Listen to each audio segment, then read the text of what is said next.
Hi, Meenakshi திருக்கல்யாணம் அதை பற்றி இன்றைக்கி பார்ப்போமா? மீனாட்சி திருக்கல்யாண திருவிழா இல்லை சித்திரை திருவிழா அப்படி இல்லைன்னா மீனாட்சி கல்யாணம்னு சொல்லிட்டு சொல்லப்படுற இந்த திருவிழா மதுரையில் வருஷம் ஏப்ரல் மாதம் நடக்கக்கூடிய ஒரு தமிழ் இந்து பண்டிகை. ஸோ தமிழ் மாதமான சித்திரை மாதம் கொண்டாடப்படுறதால சித்திரை திருவிழான்னு சொல்லலாம். யார் இந்த மீனாட்சி அம்மன்? அவங்க தான் பார்வதி அம்மாவோட ஒரு மறு வடிவம், அதாவது சிவனோட மனைவி. இந்த திருவிழாவில் மதுரையை ஆண்டுட்டு இருக்க மீனாட்சி அம்மனுக்கு முடிசூட்டு விழாவும் சுந்தரேஸ்வரருக்கு திருமணம் செய்து வைக்கிற விழாவும் நடக்கும். அதுக்கப்புறம் விஷ்ணுவோட வடிவமான கள்ளழகர் ஆற்றில் இறங்கும் விழாவும் நடக்கும். புராணப்படி பாண்டிய மன்னனுக்கும் அவரது மனைவிக்கும் குழந்தையே இல்லாமல் ரொம்ப நாள் இருந்ததால் நிறைய பூஜை புனஸ்காரங்கள் செஞ்சு ஆண் குழந்தை வேணும்னு வேண்டிக்கிட்டு அவர் செஞ்ச பூஜையில் 3 வயசு சிறுமி ஒருத்தவங்க நெருப்புலேருந்து வெளியே வந்து 3 மார்பகங்களோட மன்னனோட மடியில் வந்து உட்கார்ந்தாங்க. அந்த டைமில் வானத்துலேருந்து ஒரு குரல் கேட்குது. இந்த குழந்தை தான் பார்வதி தேவியோட அவதாரம். சரியான நேரத்தில் சிவனே வந்து அவங்கள மணந்துக்குவாங்கன்னு சொல்லி அந்த குரல் சொல்லுது. ஸோ கொஞ்ச நாளுக்கு அப்புறம் மீனாட்சி அம்மன் நிறைய போர் வித்தைகள் கற்று அவங்க அப்பா இறந்ததுக்கப்புறம் பாண்டிய நாட்டோட அரசியாக முடிசூடுறாங்க. அவங்களோட அசாதாரணமான போர் திறன் மூலமாக உலகத்தையே வென்றுட்டாங்க. கடைசியாக அவங்க போன இடம் கைலாசம். போர்க்களத்தில் மீனாட்சி சிவனை எதிர்த்தும் போது அவங்க 2 பேருக்கும் ஏற்பட்ட காதல் மூலமாக இவங்க தான் பார்வதி தேவின்னு உணர்றாரு சிவன். அதுக்கப்புறம் அவங்களோட 3வது மார்பகம் கீழே விழுந்துருது. சிவன் மீனாட்சியை திருமணம் செய்து கொள்றதா வாக்கு கொடுக்குறாரு. அவர் வாக்கு கொடுத்தபடி தேவர்களோடும் முனிவர்களோடும் மதுரைக்கு போகிறாரு. சிவன் சுந்தரேஸ்வரராக மீனாட்சி அம்மனை திருமணம் செய்து சுந்தர பாண்டியன் அப்படின்ற பேரோட பாண்டிய நாட்டை ஆள்றாரு. ஆகர் திருவிழா, அதாவது கள்ளழகர் திருவிழான்னு சொல்லுவோம் இல்லையா? ஒரு காலத்தில் மண்டூக முனிவர் ஆகாய கங்கையிலேருந்து வரக்கூடிய அந்த புனித நீரில் குளிச்சிட்ருக்கார். அப்போது அந்த வழியாக துர்வாச முனிவர் போகிறார். துர்வாச முனிவரை அவர் கவனிக்கவே இல்லை. ஸோ இது வந்து துர்வாச முனிவருக்கு ரொம்ப அவமானமாக போச்சு. கோவத்தில் மண்டூக முனிவருக்கு சாபம் கொடுத்துறாரு, நீ தவளையாக மாறி வைகை நதிக்கரையில் இருப்பேன்னு சொல்லி.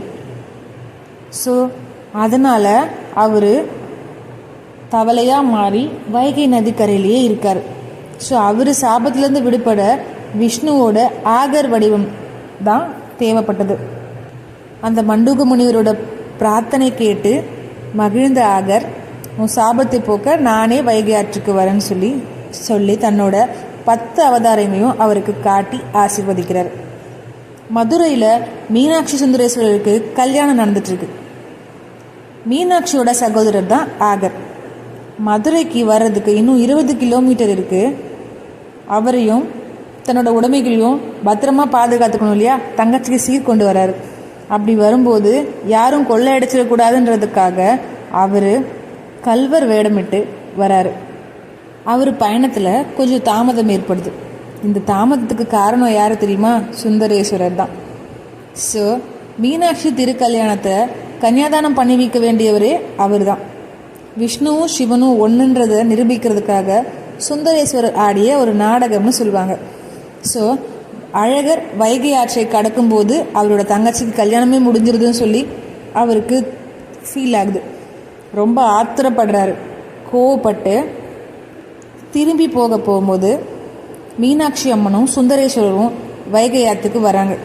அந்த வைகை ஆற்றுக்கு நடுவில் இருக்க மண்டபத்தில் மீனாட்சி அம்மனுக்கும் சுந்தரேஸ்வரருக்கும் கொண்டுட்டு வந்த பரிசு பொருட்களை கொடுத்துட்டு மதுரைக்குள்ளே வராமலேயே அழகர் மலைக்கு போகிறாரு. ஸோ இது தாங்க மொத்தமாக திருக்கல்யாண விழாவோட ஃபெஸ்டிவல் விஷயங்கள். ஸோ இங்கே இருக்கிற நிகழ்ச்சியோட பட்டியல் என்னென்னு தெரியுமா? நிறையா பேருக்கு கண்டிப்பாக தெரிஞ்சிருக்கும். எனக்கே தெரியாதுங்க, இப்போ தான் தெரிஞ்சுக்கிட்டேன். ஃபஸ்ட்டு இந்த உற்சவ திருவிழாவில் கொடியேற்றம் நடக்கும். மீனாட்சி அம்மன் கோயிலில் இருக்க தலைமை அர்ச்சகர் கோவிலில் இருக்க கொடிக்கம்பத்தில் கொடி ஏற்றுவார். அதுக்கப்புறம் பட்டாபிஷேகம் நடக்கும். யாருக்கு பட்டாபிஷேகம்? மீனாட்சி அம்மனுக்கு தான். மதுரையை ஆளக்கூடிய ராணி இல்லையா அவங்க. ஸோ அவங்களுக்கு பட்டாபிஷேகம் நடக்கும். அதுக்கப்புறம் திக்விஜயம்.